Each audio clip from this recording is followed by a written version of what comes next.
Hello everyone, welcome to my channel. आज मैं class 10 के लिए मॉडल एक्टिविटी टास्क 3 लेकर आए हैं और विषय है पर्यावरण और भौतिक विज्ञान। ठीक है, इसमें देखिए बहुत सारे बहुविकल्पीय प्रश्न भी हैं और शॉर्ट आंसर टाइप भी क्वेश्चन है। इसको हम लोग आज देखेंगे और सही आंसर पर पहुंचेंगे। तो देखिए सबसे पहला सवाल क्या है, जिस गैस का वाष्प घनत्व ऑक्सीजन के सापेक्ष 2 गुना है उसका ग्राम अनुभार कितना होगा। 4 ग्राम प्रति मोल, 16 ग्राम प्रति मोल, 32 ग्राम प्रति मोल और 64 ग्राम प्रति मोल। ठीक है, तो यहाँ पे हम देखेंगे कि ऑक्सीजन का वाष्प घनत्व क्या है। जो गैस के बारे में बताया गया है उसका वाष्प घनत्व ऑक्सीजन के वाष्प घनत्व का 2 गुना है। ठीक है, तो इसका अगर वाष्प घनत्व देखें ऑक्सीजन का तो कितना होता है। तो सबसे पहले वाष्प घनत्व निकालने के लिए ऑक्सीजन का हम सबसे पहले निकालेंगे अनुभार। ऑक्सीजन का अनुभार बराबर 16 गुना 2 32। ठीक है, तो O2 का वाष्प घनत्व कितना होगा। O2 का वाष्प घनत्व अनुभार डिवाइडेड बाय 2, अनुभार बटे 2, यानी इसका वाष्प घनत्व आता है 32 डिवाइडेड बाई 2, काट के निकालेंगे तो कितना आएगा 16। ठीक है, 16 इसका वाष्प घनत्व आया किसका, ऑक्सीजन का। तो जो नए एलिमेंट्स है उसका वाष्प घनत्व क्या है, तो इसका अपेक्षा 2 गुनी है। ठीक है, यानी उसका क्या है, जो नए गैस है अकॉर्डिंग टू क्वेश्चन अभीष्ट गैस, मतलब जो गैस के बारे में बोला गया है, अभीष्ट गैस का वाष्प घनत्व बराबर 2 इंटू O2 का वाष्प घनत्व। ठीक है, क्योंकि इसकी अपेक्षा 2 गुना है उसका वाष्प घनत्व, तो कितना हो जाएगा 2 गुना O2 का वाष्प घनत्व 16 बराबर कितना हो गया 32। अब जो नया गैस अभीष्ट गैस के जिसके बारे में पूछा गया है उसका वाष्प घनत्व 32 हुआ, लेकिन इस जो नए गैस है उसका आपको क्या पूछा जा रहा है, उसका अनुभार पूछा जा रहा है। इसलिए अभीष्ट गैस का अनुभार या अनुमात्रा जो भी बोलेंगे कितना होगा 2 गुना वाष्प घनत्व, क्योंकि ये अनुभार का सूत्र है। अब कितना होगा 2 × 32 कितना होगा 64 ग्राम प्रति मोल। आपको ऑप्शन ढूंढना है कि 64 ग्राम प्रति मोल कहाँ पर है। तो देखिए इसमें कहीं ऑप्शन दिया है क्या, 4 ग्राम प्रति मोल, 16 ग्राम प्रति मोल, 32 ग्राम प्रति मोल और 64 ग्राम प्रति मोल। तो आपको चिन्हित करना है, गोल घेरा लगाना है किसमें, तो गोल घेरा लगा देना है डी नंबर में। ठीक है, 64 ग्राम प्रति मोल, 64 ग्राम प्रति मोल। आगे बढ़ते हैं। अब देखिए जो नेक्स्ट सवाल है इसमें वो क्या कह रहा है, पिघले हुए सोडियम क्लोराइड का विद्युत विच्छेदन करते समय कैथोड धनात्मक और वहाँ अपकरण होता है। कैथोड कभी धनात्मक होता ही नहीं है। ठीक है, इसलिए तो ऐसे ही गलत हो गया। ठीक है, गलत करते चले हम लोग, कैथोड धनात्मक कभी होता ही नहीं है। ठीक है, कैथोड क्या होता है, ऋणात्मक होता है, इसलिए इसको हम पहले ही गलत कर देते हैं। एनोड धनात्मक, अच्छा उसके बाद क्या है, कैथोड ऋणात्मक वहाँ अपकरण होता है, एनोड धनात्मक वहाँ अपकरण होता है, एनोड ऋणात्मक वहाँ अपकरण होता है। पहले 2 ठो छांटिए, देखिए किस तरह से हम लोग छांटते हैं। एनोड ऋणात्मक, एनोड हमेशा धनात्मक होता है, यहाँ ऋणात्मक लिखा। अब आता है आपका 2। अब आपको ये देखना होगा कि कैथोड में रिएक्शन क्या होता है। ठीक है, कैथोड में रिएक्शन अगर आपको समझ में आ जाएगा तो आपको इसका सही आंसर भी मिल जाएगा। अब देखिए इस कंटेनर में NaCl हम लोग लिए हैं। ठीक है, और इसका विद्युत विच्छेदन करना चालू किए हैं। तो विद्युत विच्छेदन करना चालू किए हैं तो इसमें 2 इलेक्ट्रोड डालते हैं कि नहीं डालते हैं। 2 इलेक्ट्रोड डालते हैं, ठीक है। ये दोनों जो इलेक्ट्रोड होता है इसको हम लोग बैटरी से जोड़ते हैं, एक प्लस से जोड़ते हैं और दूसरा माइनस से जोड़ते हैं, ठीक है। ये जो है ये प्लस है और ये क्या है, ये माइनस है। जो प्लस से जोड़ते हैं उसको क्या कहते हैं, एनोड कहते हैं। जो प्लस से जोड़ा जाता है उसको क्या कहते हैं, एनोड, ठीक है। और जो माइनस से जोड़ा जाता है उसको क्या कहते हैं, कैथोड कहते हैं, ठीक है। अब एनोड और कैथोड हो गया। अब यहाँ पे NaCl का जब घोल है या पिघली हुई अवस्था जो भी ले सकते हैं आप, इसमें 2 तरह के मोलिकुल्स बनेंगे, 2 तरह के आयन बनेंगे, Na+ और Cl-। अब यहाँ पे देखिए प्रतिक्रिया क्या होगा। हमेशा हम लोग जानते हैं कि कैथोड में जो होता है वो Na संग्रह होता है, यानी सोडियम आयन जो होता है वो कैथोड में संग्रह होता है। यहाँ पे जो संग्रह होगा कैथोड के अंदर, ठीक है, वो कौन सा परमाणु होगा, सोडियम परमाणु होगा, ठीक है। अब सोडियम परमाणु में रिएक्शन क्या होगा वो आप जब देख लेंगे तब आपका सही आंसर मिल जाएगा। तो एक तो समझ में आ गया कि कैथोड में होगा, ठीक, कैथोड में ये प्रक्रिया कैथोड में होगा। लेकिन यहाँ पे अवकरण होगा कि ऑक्सीकरण होगा, ये हम कैसे समझेंगे कि ऑक्सीकरण होगा या अवकरण होगा। तो देखिए यहाँ पे प्रतिक्रिया होता क्या है, सोडियम जो प्लस आयन है, मतलब ये किसी को इलेक्ट्रॉन दे दिया है तभी Na+ हुआ है, ठीक। अब ये क्या करेगा, इलेक्ट्रॉन को दे दिया है तो ये इलेक्ट्रॉन को ग्रहण करेगा, और जब इलेक्ट्रॉन को ग्रहण करेगा तभी ये क्या बनाएगा, Na बनाएगा, यानी सोडियम परमाणु बनाएगा जो इसके ऊपर जमा हो जाएगा। तो यहाँ पर क्या हुआ, इलेक्ट्रॉन का ग्रहण हो रहा है। तो हम लोग जानते हैं कि इलेक्ट्रॉन का ग्रहण जब होता है तब उसको हम अवकरण कहते हैं। तो यहाँ पे जो प्रतिक्रियाएं हो रही है ऑक्सीकरण अवकरण की, तो इसमें इलेक्ट्रॉन का ग्रहण हो रहा है क्योंकि सोडियम के 1 इलेक्ट्रॉन त्याग दिया है। अब इसे 1 इलेक्ट्रॉन जब तक नहीं मिलेगा तो वो क्या करेगा, कैथोड से अपना 1 इलेक्ट्रॉन को लेकर पूरा करेगा। तो कैथोड से वो क्या कर रहा है, इलेक्ट्रॉन को ग्रहण कर रहा है, और कैथोड से इलेक्ट्रॉन को ग्रहण करने का मतलब हुआ कि यहाँ पे अवकरण की क्रिया हो रही है। ठीक इसके विपरीत क्लोरीन क्या करता है, चूँकि क्लोरीन के पास क्या होता है, 1 इलेक्ट्रॉन, चूँकि यहाँ पर ये -1 पावर ये बताता है कि 1 इलेक्ट्रॉन ये ग्रहण किया हुआ है, ठीक है, यानी इसके पास 1 इलेक्ट्रॉन अतिरिक्त है, इसलिए ये क्या करता है, 1 इलेक्ट्रॉन को त्याग करता है। जब 1 इलेक्ट्रॉन को ये त्याग करेगा तभी जाकर के ये क्या करेगा, ये Cl में कन्वर्ट हो जाएगा, ठीक है।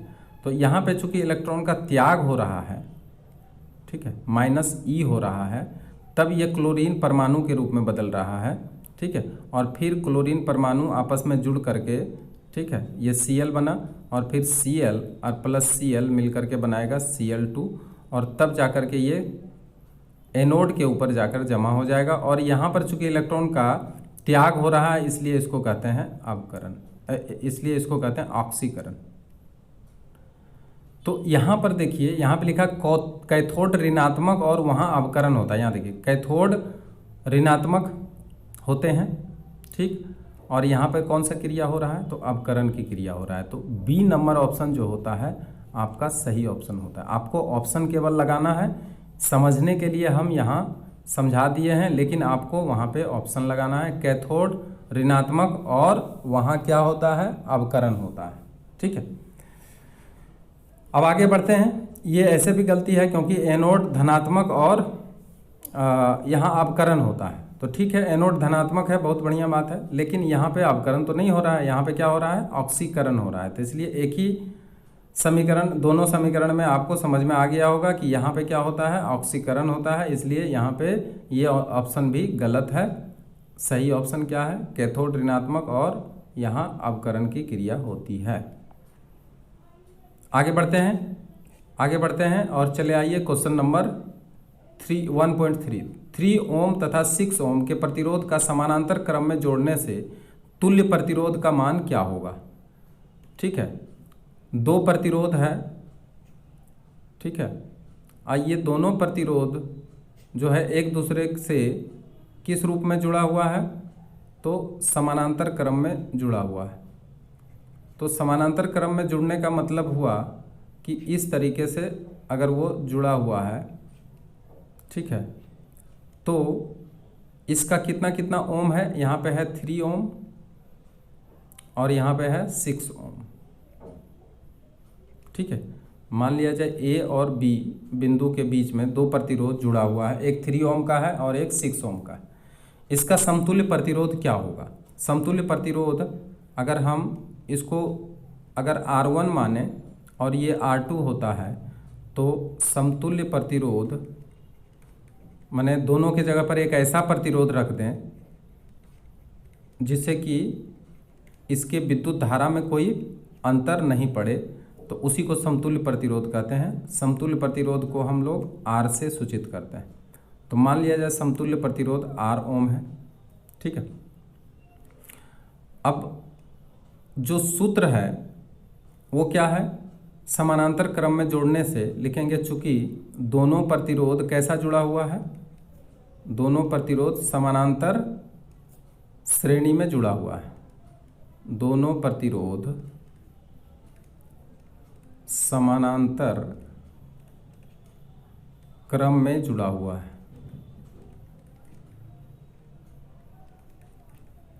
अब समानांतर क्रम में जुड़ा हुआ रहता है तो सूत्र क्या है? 1/R is equal to 1/R1 plus 1/R2, ठीक है, ये सूत्र। अब क्या करना है आपको कि सबके जगह पे बैठा देना है। 1/R is equal to 1/3 plus 1/6। देख लें एक बार 3 और 6 है कि नहीं, 3 है और 6 है, ठीक है, यहाँ पे 3 है और 6 है। अब इसको सॉल्व करके R का मान निकाल लीजिए, जो आएगा वही आंसर हो जाएगा। तो चलते हैं, 1/R इज इक्वल टू 3 और 6 का एलसीएम 6 आएगा, 3 से डिवाइड करेंगे तो 2 आएगा, तो 2 आप प्लस 6 से डिवाइड करेंगे तो 1 आ जाएगा। 1/R इज इक्वल टू 3/6, काट लेंगे क्या? 1/R 1/2, अब क्रॉस गुना कर लेंगे इसको। क्रॉस गुना करने से हमें क्या मिलेगा? R इजकल टू 2 ओम। तो आपको आंसर ढूंढना है कि यहाँ पे 2 ओम है कि नहीं है। 9 ओम, 4 ओम, 2 ओम और 1 ओम, तो आंसर क्या होगा? 2 ओम इसका सही आंसर होगा, ठीक है। 2 ओम में दाग लगा देंगे। अब हम लोग आगे बढ़ते हैं और देखते हैं और क्या क्वेश्चन आया है। अब देखिए 2 नंबर का क्वेश्चन में लिखा है, एक शब्द या एक वाक्य में उत्तर लिखें, ठीक है। तो 2.1 में देखिए क्या लिखा है, किसी वस्तु पर सोने का लेप चढ़ाने के लिए विद्युत विच्छेदन के रूप में क्या लिया जाता है। देखिए कितना अच्छा क्वेश्चन पूछा है।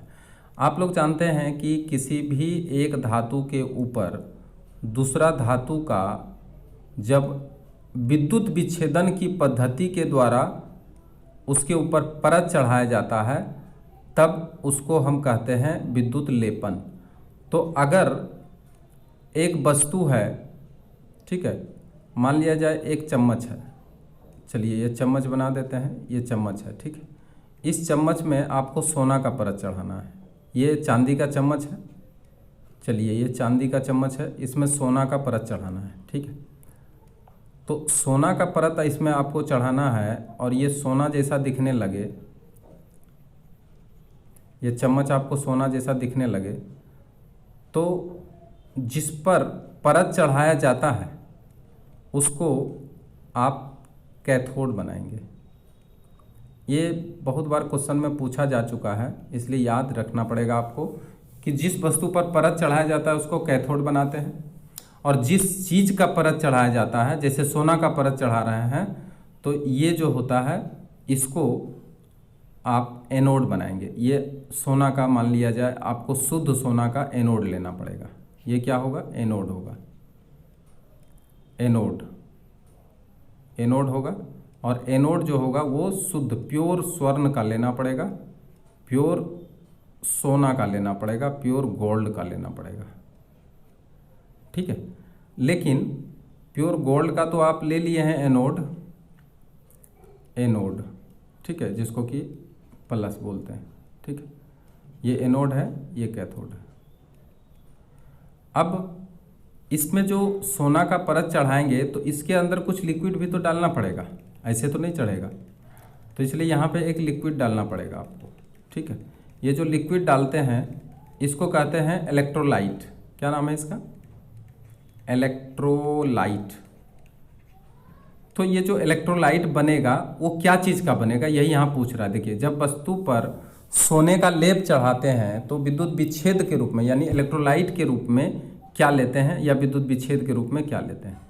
ये होता है पोटेशियम ऑरोसाइनाइड, KAuCN2। ठीक है, ये इसका सूत्र है, ध्यान रखिए इसको अच्छी तरह से। ये बहुत ही VVI क्वेश्चन है, ये बार बार पूछा जाता है। इसको कहेंगे पोटेशियम ऑरोसाइनाइड, पोटेशियम ऑरोसाइनाइड।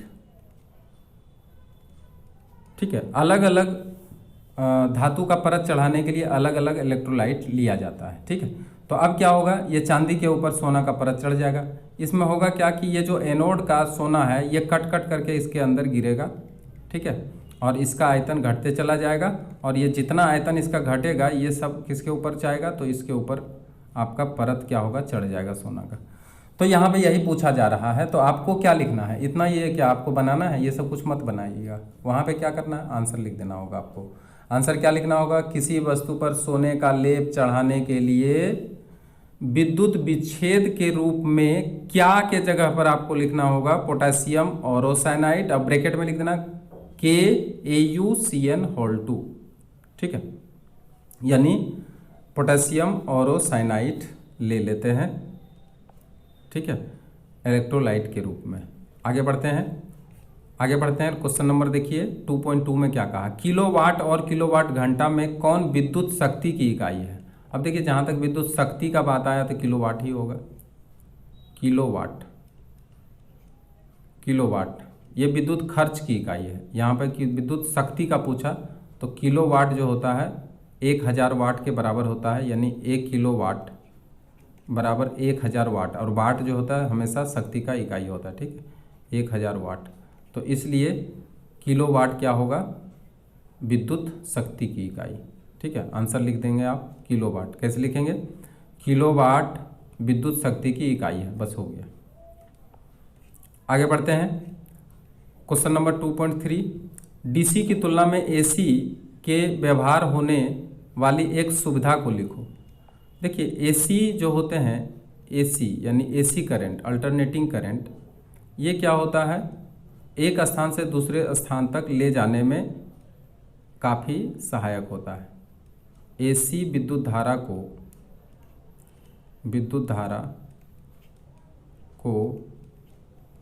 एक स्थान से दूसरे स्थान तक ले जाने में काफ़ी सहायक होता है। दूसरा देखिए एडवांटेज इसका है कि AC को जब मर्जी DC में हम क्या कर सकते हैं, बदल सकते हैं। ठीक है, और छोटे छोटे बहुत सारे उपकरण में इसका यूज हम कर सकते हैं। तो यहाँ पे कोई एक एडवांटेजेस लिखने के लिए कहा गया है, तो आप लिख सकते हैं कि AC विद्युत धारा को एक स्थान से दूसरे स्थान तक आसानी से दूर दूर तक आप ले जा सकते हैं। ठीक है, अब आता है नेक्स्ट क्वेश्चन। संक्षिप्त में उत्तर दीजिए, फ्लेमिंग के बाएं हाथ का नियम।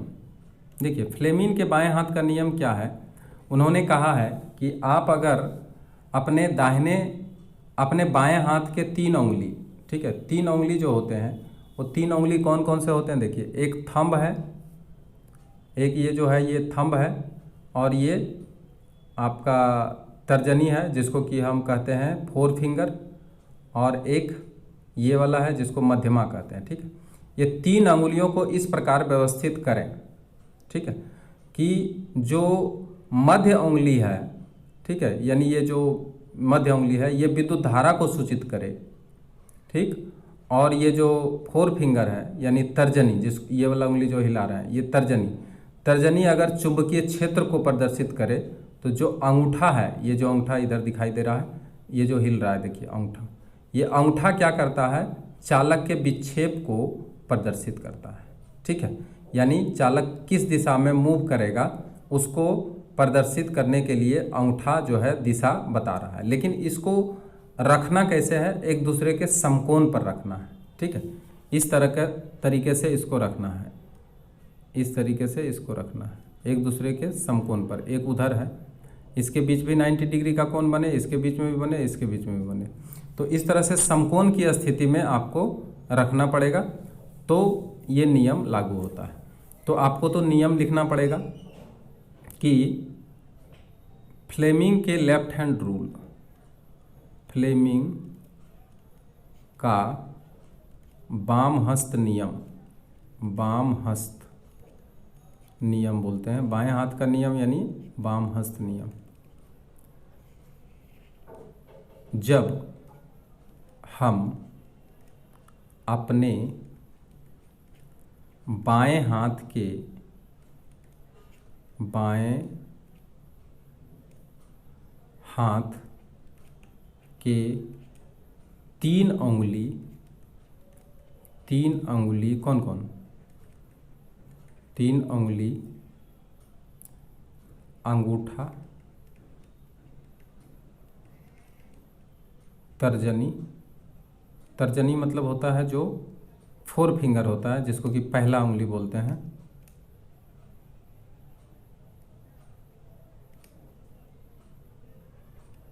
तर्जनी तथा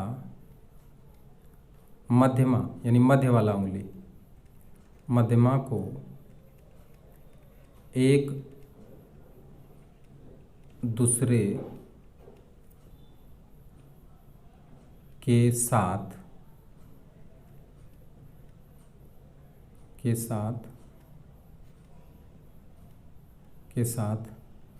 लंबवत रूप से व्यवस्थित करना पड़ेगा। ठीक है, लंबवत रूप से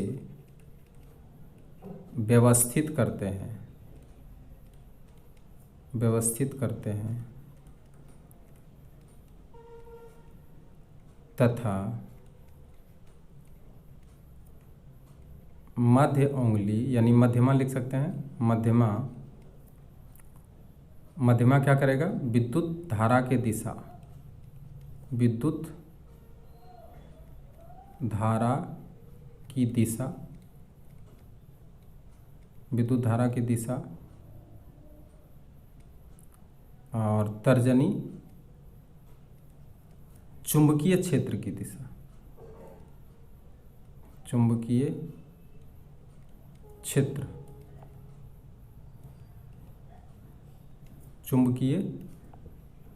क्षेत्र की दिशा को प्रदर्शित करे। तो अंगूठा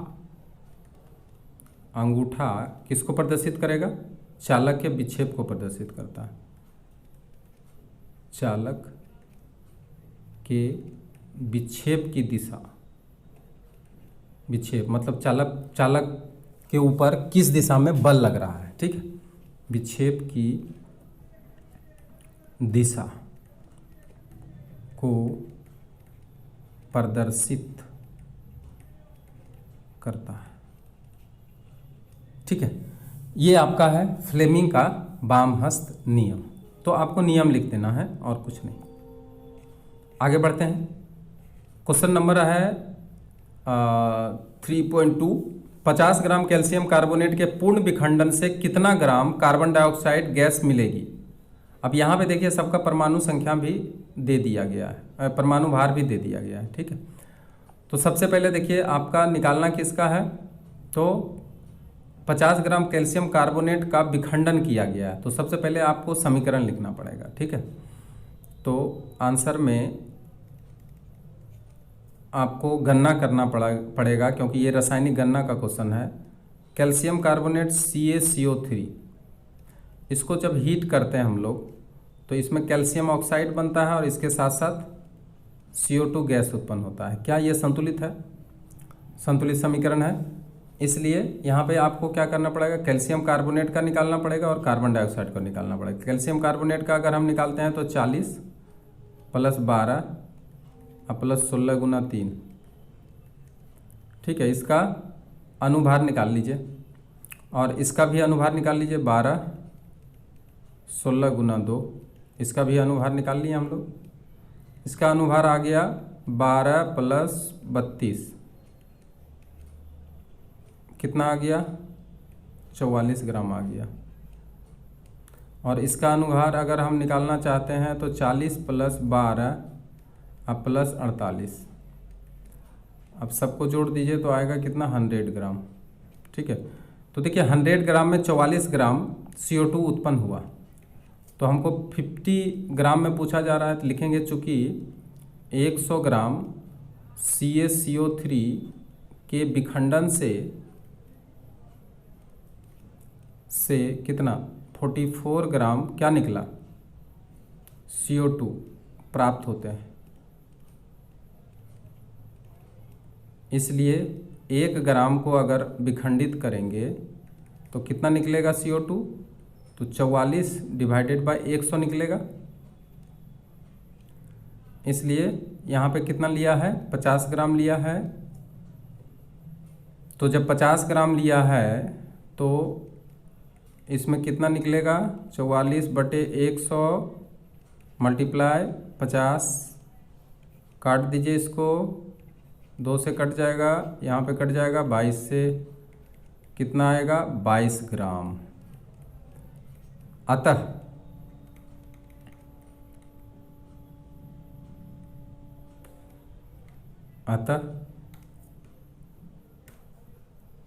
अतः 50 ग्राम CaCO3 के विघटन से कितना निकलेगा, 22 ग्राम CO2 प्राप्त होगा। क्लियर है? आगे बढ़ते हैं। अब देखते हैं नेक्स्ट क्वेश्चन क्या है। नेक्स्ट क्वेश्चन है कि 2 धात्विक तारों की लंबाई का अनुपात 2:1, अर्धव्यासों का अनुपात 1:2 और विशिष्ट प्रतिरोध का अनुपात 3:4 होने पर उन दोनों तारों के प्रतिरोध का अनुपात कितना होगा। तो देखिए 2 प्रकार के तार हैं, ठीक है, ध्यान दीजिए। एक तार मान लिया जाए ये है और एक तार ये है, ठीक है। अब ये दोनों अलग अलग तार है, दोनों का प्रतिरोध हम अलग अलग मान लेते हैं। इसका प्रतिरोध मान लिया जाए R1 ले लेते हैं और इसका प्रतिरोध R2 ले लेते हैं, ठीक है। क्लियर है? प्रतिरोध आप जानते हैं कि विद्युत धारा में जो रुकावट उत्पन्न होता है उसी को प्रतिरोध कहते हैं। तो इसका R1 ले लेते हैं, इसका R2 ले लेते हैं, ठीक है। अब इस तार में क्या क्या दिया है, देखिए 2 धात्विक तार का लंबाई का अनुपात, ये लंबाई ये दुगना बड़ा है और ये आधा है, ठीक है। यानी ये थोड़ा और बड़ा है और ये थोड़ा सा छोटा ही है, ठीक है, 2 गुना बड़ा है। यानी इसका अगर हम लंबाई L1 मानते हैं, ठीक है, तो L1 बराबर कहता है इसका लंबाई से 2 गुना है, यानी इसको 2L मान सकते हैं। और इसका अगर L2 है तो इसका लंबाई L मान सकते हैं। तो यानी ये L2 बराबर L है तो L1 कितना है, 2 गुना है, यानी इसका 2L है, ठीक है। और क्या दिया, अर्धव्यास। अब इसका जो अर्धव्यास है, अगर मान लिया जाए ये तार है तो इसका कुछ ना कुछ तो अर्धव्यास होगा ही होगा, होगा कि नहीं होगा, ये अर्धव्यास होगा इसका, और इसका भी कुछ ना कुछ अर्धव्यास होगा, ठीक है। तो अर्धव्यास जो बोल रहा है इसमें क्या है, अर्धव्यास का अनुपात में 1:2 है। इसका मतलब ये दूसरा वाला जो तार है वो ज़्यादा मोटा है, ठीक है। ये दूसरा वाला तार क्या है, ज़्यादा मोटा है, ऐसे देखिए ये ज़्यादा मोटा, इससे भी ज़्यादा मोटा है। तो इसका जो ज़्यादा मोटा है तो इसका मतलब ये हुआ कि इसका जो व्यास है वो दोनों का 1:2 है। यानी इसका अगर व्यास देखें, यानी इसका अगर हम R1 देखें तो इसका R1 अगर बराबर 2R है तो इसका R2 कितना है, तो इसका R2 बराबर हो जाएगा R।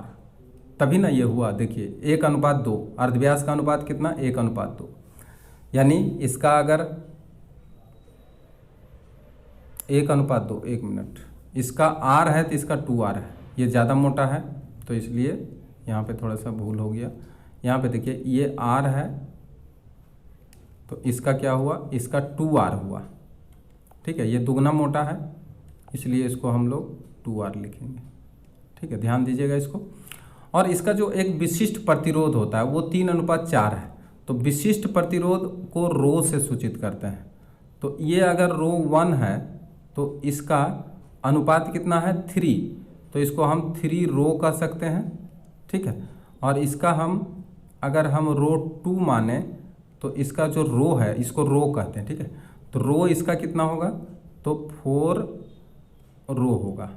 ठीक है, क्योंकि एक रो के रूप में ही हम लोग यहाँ पे इसका रेशियो ले लिए हैं। ठीक, तो प्रथम तार के लिए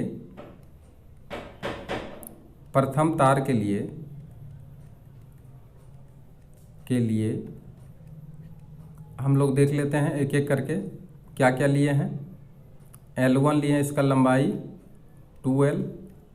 R1 इसका ले लिए हैं R, और रो 1 कितना ले लिए हैं, रो 1 3 रो। उसी तरह से दूसरा तार का क्या हुआ, दूसरा तार के लिए क्या लेंगे, L2 लेंगे बराबर L, R2 लेंगे, R2 कितना हो जाएगा, 2R हो जाएगा, और रो 2 बराबर कितना हो जाएगा, तो 4 रो हो जाएगा। अब देखिए बहुत आसान है इसका बनाना। अब ये जब ले लिए हैं तो अब आपका जो R1 और R2 का रेशियो जो पूछ रहा है, मतलब इसका प्रतिरोध और इसका प्रतिरोध का रेशियो, वो क्या होगा, तो अब लिखेंगे इसलिए प्रथम तार का प्रतिरोध डिवाइडेड बाय दूसरा तार का प्रतिरोध, दूसरा तार का प्रतिरोध। ठीक है, बराबर R1 डिवाइडेड बाय R2। ठीक, और R1 बटे R2 बराबर, अब देखिए R1 के लिए जो होगा वो होगा रो 1।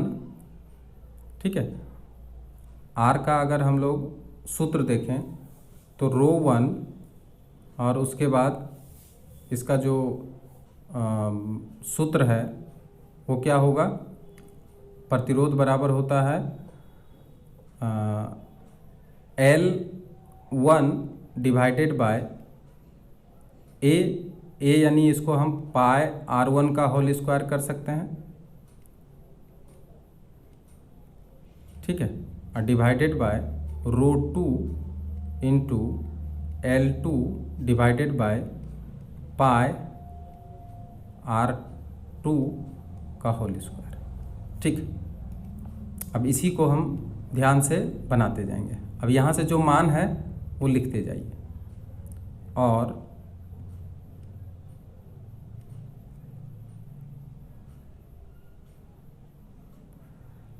R1 बटे R2 इज इक्वल टू, अब देखिए रो 1 यहाँ से ले लीजिए, 3 रो है, आप खाली बैठाते जाइए बस, और कुछ नहीं है। अब रो इंटू L1 यहाँ पे बैठाइए 2L divided by pi R1 के जगह पे कितना लिख देंगे, R, लेकिन यहाँ पे देखिए R1 का स्क्वायर है तो R स्क्वायर लिख देंगे। ठीक है, और फिर डिवाइडेड बाय दूसरा क्या है, रो 2 यहाँ से ले लीजिए, रो 2 कितना है, 4 रो इंटू यहाँ पे L देखिए कितना, L 2L नहीं है बल्कि L है, यानी L2 बराबर L है। अब क्या है, R2 पाई तो पाई ही रहेगा, और R2 का होल स्क्वायर के जगह पे यहाँ पे देखिए R2 का होल स्क्वायर के जगह पे आपको लेना है 2R, तो 2R का होल स्क्वायर हो गया। ठीक है यहाँ तक। अब इसको जब हम आगे बढ़ाते हैं, अब सारा लिख लिए हैं, अब कोई दिक्कत नहीं है। अब इसको हम केवल कैलकुलेशन कर देंगे और R1 बटे R2 हमको निकालना है। अब यहाँ पे 3 गुना 2 6 हो जाएगा और रो L बटे पाई R स्क्वायर मल्टीप्लाई कर दें तो ऊपर चल जाएगा पाई और यहाँ पे 4R स्क्वायर हो जाएगा डिवाइडेड बाय ये नीचे चला आएगा 4 रो L। ठीक है, अब आराम से काट लीजिए जहाँ जहाँ काटना है। L काटना है इसके साथ, रो काटना है रो के साथ, पाई काटना है पाई के साथ, R स्क्वायर काट देना R स्क्वायर के साथ। अब देखिए जब सारा चीज़ हम काट दिए हैं तो हमें मिला क्या, R1 R2 का रेशियो मिल गया है। कितना मिला, 6/1, इसलिए R1 रेशियो R2 बराबर 6:1 और यही आपका क्या आ गया, आंसर आ गया। ठीक है, और कोई सवाल है? नहीं, और कोई सवाल नहीं मिल रहा है। इसका मतलब ये आपका जो फिजिकल साइंस का मॉडल एक्टिविटी टास्क था वो आज शेष हो गया। अगर वीडियो अच्छा लगा हो तो आप इसे अधिक से अधिक शेयर करें और जो नए हैं वो सब्सक्राइब भी करें, लाइक करें। Thank you very much.